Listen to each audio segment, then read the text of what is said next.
welcome to the weekly current affairs class. Today we will be discussing the topics from security as well as society. The first topic that we will be discussing is population growth. You must have read the article regarding the population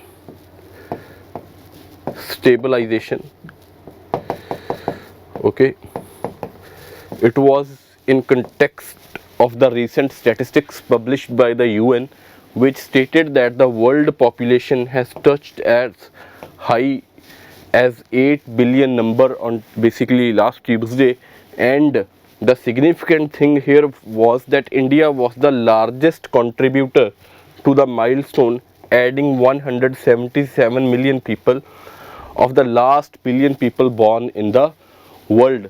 It means 177 million people out of the last 1 billion people, they came from India.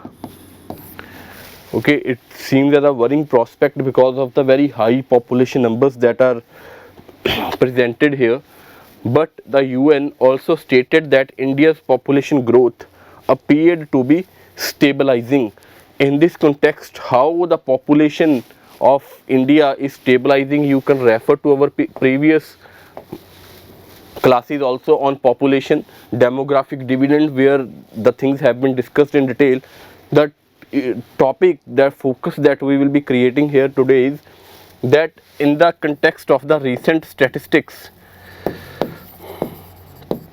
okay, published by National Family Health Survey 5, what are the changes that are required to be done in the population policy of India? Okay, that is our main focus here.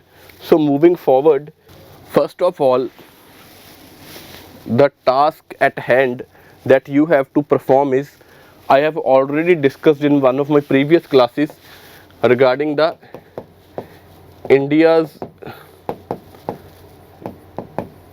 national population policy 2000.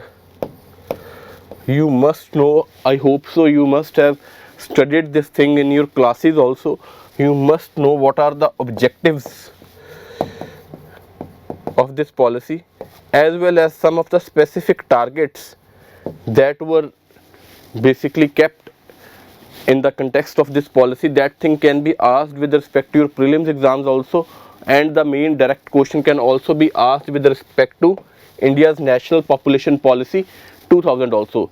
So that is the task that you have to perform. Okay, you can watch one of my previous videos. So first, now why we need a shift of focus in the national population policy. See, generally observing, we can already see that India's population policy was made in 2000, and this is year 2022, and it is also coming to an end. We are just about to start within a month or so the year 2023. So we are already 22 years basically ahead of this policy. So we need a change in the India's population policy with respect to the ground realities that are present there, with respect to the patterns that are emerging in the demographic of India.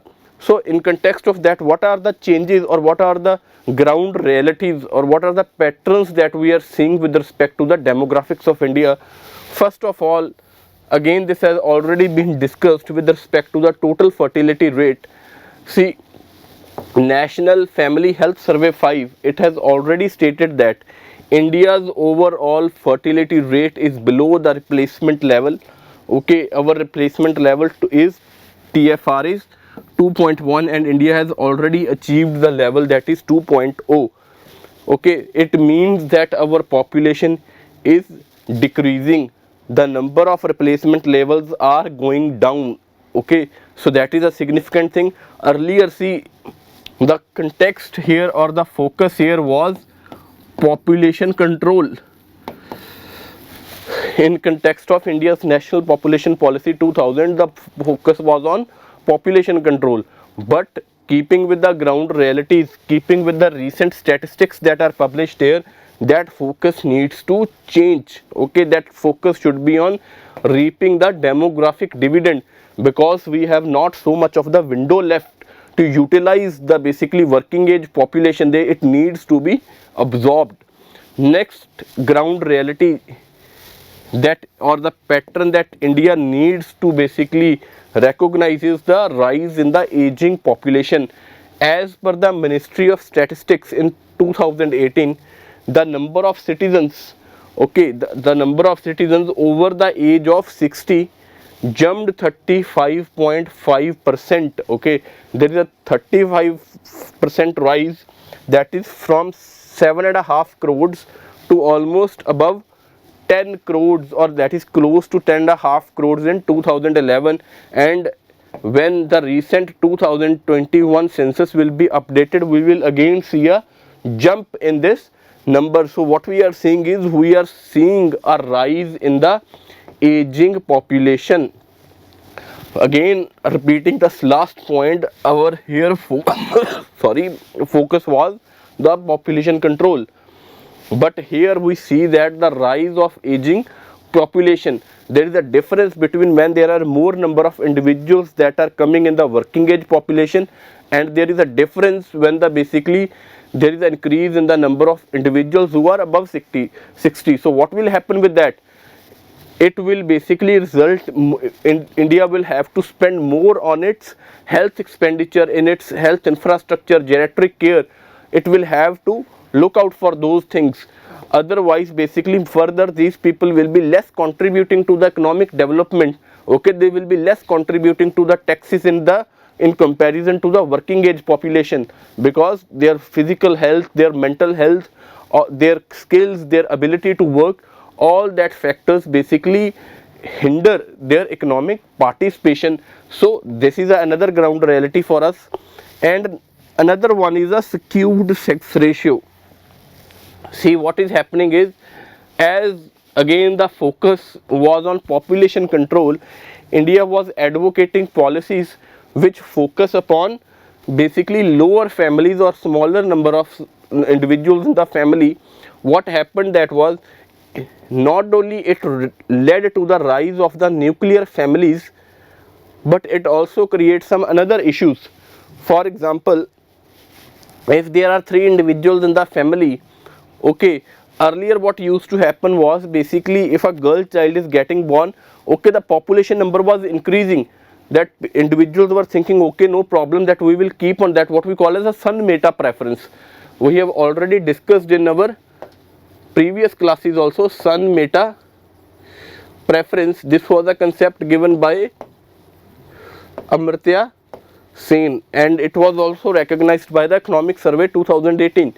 Okay, son meta preference, that we will keep on trying till we get a male child.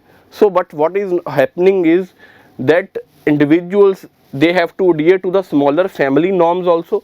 So in context of that, they are going for female feticide. They are only basically the child is getting born when they are sure that basically the child that will be born is a male child. So what is happening in context of that is, it is resulting in a skewed sex ratio. So that is another ground reality that we basically needs to consider in this context. Again, I will repeat, in the emerging patterns of reduced total fertility rates, reduced basically rise in the aging population and reduction in the working age population, and basically the pattern of the skewed sex ratio, where there is a high preference for male children, which has impacted the child sex ratio, we need to adopt some very significant changes in the population policy. And what are those changes? What are those changes? First of all, there is a need to change the discourse of the population policy. We need to change the discourse of population policy. It means we need to change the focus, we need to change the basic idea behind the population policy. That should be shift from population control to ensure that demographic dividend is reaped. We need to ensure that, see, our average age currently is 28 or 29. Okay, some statistics go for 28, some go for 29, but this is a approximate average age. So we will basically, as we have already seen, as the number of aging individuals are increasing, this average age will only increase in the future period. It will not decrease to 25, 24, 23.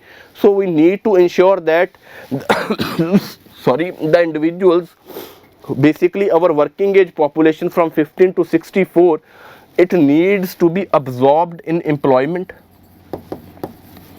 Okay, they should get good skills, good health, good education, they should get good standard of living.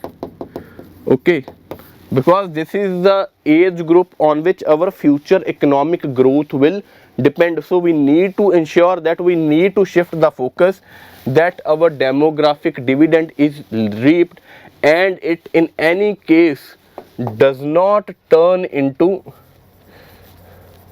demographic liability.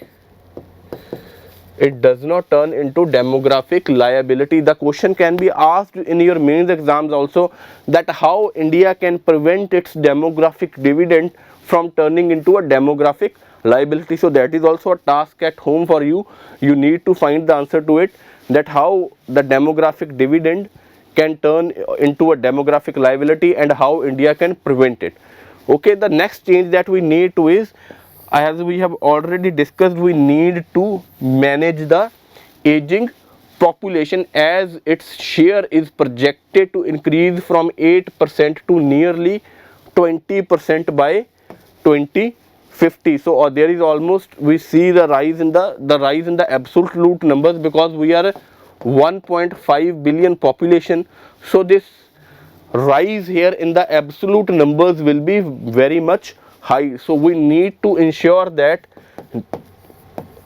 there is a proper mechanism in place for a geriatric care, proper health infrastructure for the elderly population, proper courses, proper hospitals, doctors, health personnel, proper social security policies that are in place to take care of the elderly population. And the last change that we need to ensure is, see, the new population policy should take into account the variations in the demographic composition of the states and the control of unwanted migration. See, again here, if you want to get a broader context, that how regional variation is there in the population demographic numbers of India, you can watch one of my previous videos where we have discussed this in detail, where we have talked about two Indias. Okay, one whose numbers are close to the developed country, and one where states are close to the developing country. The states which are more economically prosperous, like Kerala, Tamil Nadu, Punjab, their demographic numbers are more close to the developed countries of the world, and the states which are less economically prosperous, like Bihar, UP, Chhattisgarh, their numbers are more close to the less developing countries. So there is a variation between the demographic statistics in the India itself. So we need to incorporate, we need to recognize this variation, we need to take steps. There cannot be a uniform approach to tackle these issues. Okay, there cannot be a uniform approach. We need to tailor the policy formulations as per the specific states, keeping in basically mind the statistics of that particular region. What are the statistics of Punjab, what are the statistics of Kerala, what are the statistics of Tamil Nadu? We need to go for a tailor specific policy for that particular state only. So this is our first topic, where we discussed the why the change is needed. We looked at some statistics. Okay, then we discussed what are the changes that are required in the population policy, and I gave you a question also with respect to that. You have to look at home, that how demographic dividend can turn into a demographic liability for India, and what are the things that basically government can do to ensure that this demographic dividend does not turn into a demographic liability. Moving forward, next issue that we will be discussing is terror financing. We already know that terrorism is a threat. Terrorism is a threat to the unity and integrity of the country. Okay, and how it is being perpetuated is obviously through the financing mechanism, their recruitment, their terrorist operations, their the basically use of the technology, the use of the weapons, that all that is done by the terrorist groups, it is obviously done through financing. So what is financing? It is a crucial aspect of terrorism, as it is essential for recruitment, it is essential for planning, and it is essential for executing their vicious activities. So the question can be asked with respect to mains exams here also, that what are the various type of terrorist financing mechanisms that are used by the terrorist groups. We will be discussing a few here. First of all is a narco finance. Narco finance means the drug trade. See, drugs are the major source for terrorist financing. For example, Afghanistan in this context has emerged as a hub for a global production of opium. You already know with respect to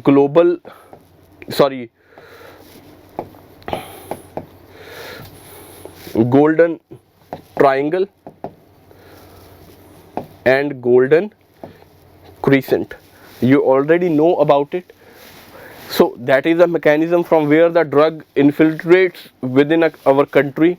Okay, that revenue made from its sale or made from the operations of the drug trade are used for financing the terrorist groups that again hamper the unity and integrity or the internal security of the country. Next is the counterfeiting. Okay, counterfeiting here means basically use of illegal currencies. Counterfeiting of Indian currency not only funds terrorism, but it is also used by Pakistan to destabilize the Indian economy, the basically penetration of the counterfeiting currency in our economy. Okay, so that basically if economy will be destabilized, it will create social chaos.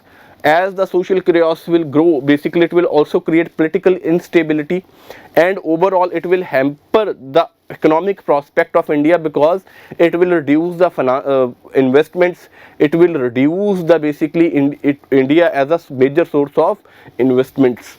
Next is a state sponsorship mechanism also.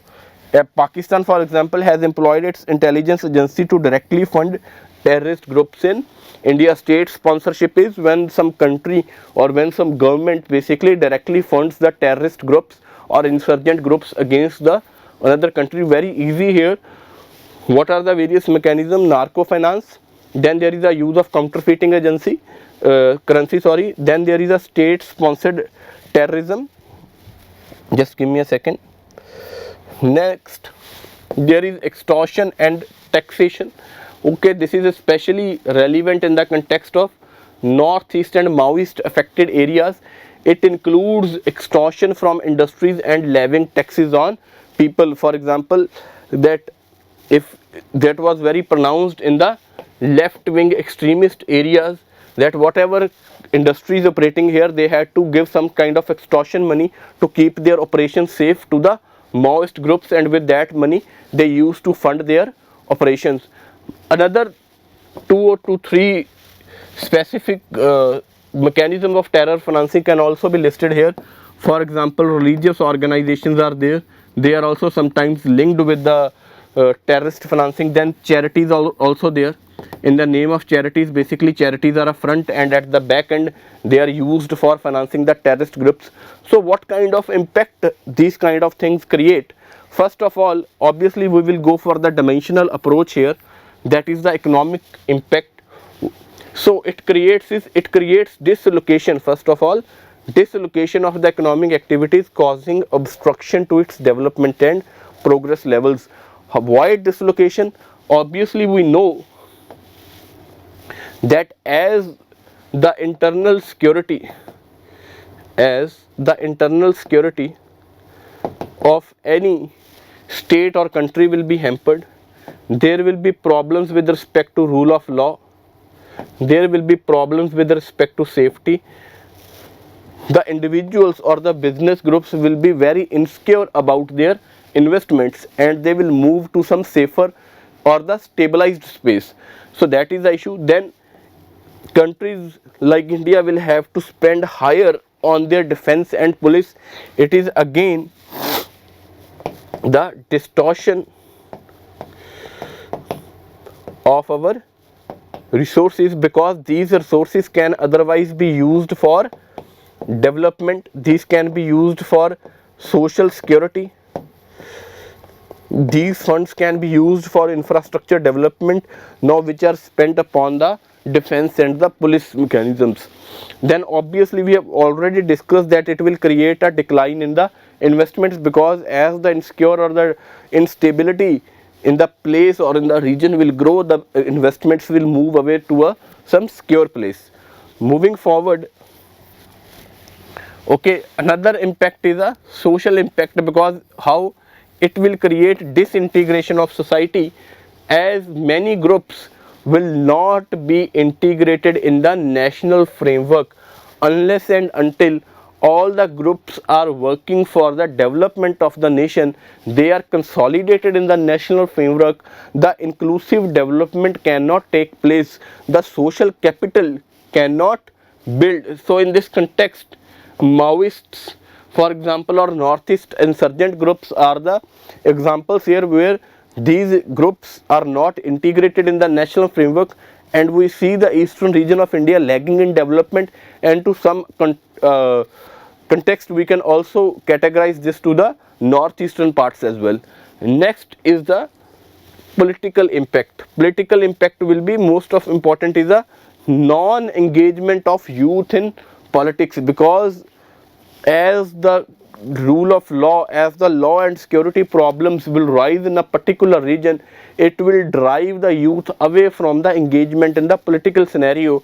This is very evident in case of specifically J&K.